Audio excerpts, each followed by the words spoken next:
உங்க லைஃப் ஹாப்பியா இருக்கணுமா? அப்ப நான் சொல்றேன் இந்த 3 ரூல்ஸை ஃபாலோ பண்ணுங்க. இது நானா சொல்லல, நாரதர் சொன்னது.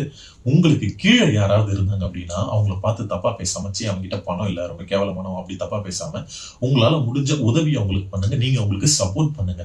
உங்களுக்கு ஈக்குவலா யாராவது இருக்காங்கன்னு வச்சுக்கோங்களேன், அவங்கள நமக்கு ஈக்குவலா இருக்கானே, எப்படி இது இருக்கலாம், நம்ம மேல போனோம், இவனை கவுக்கணும் அப்படியெல்லாம் நினைக்காம அவங்க கூட ஃப்ரெண்ட்ஷிப்பா இருங்க.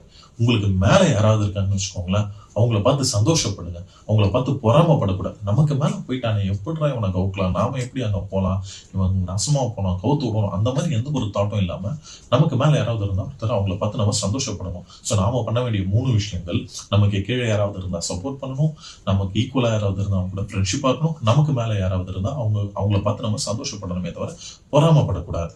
ஸோ இந்த 3 விஷயத்தை ஃபாலோ பண்ணா கண்டிப்பா நம்ம லைஃப்ல ஹாப்பினஸ் இருக்கும். இந்த போட்டி பொறாமை எல்லாமே ஒதுக்கி வச்சுட்டு பாசிட்டிவிட்டியை ஸ்ப்ரெட் பண்ணிட்டு சந்தோஷமா லைஃபை ஹாப்பியா லீட் பண்ணிட்டு போலாம்.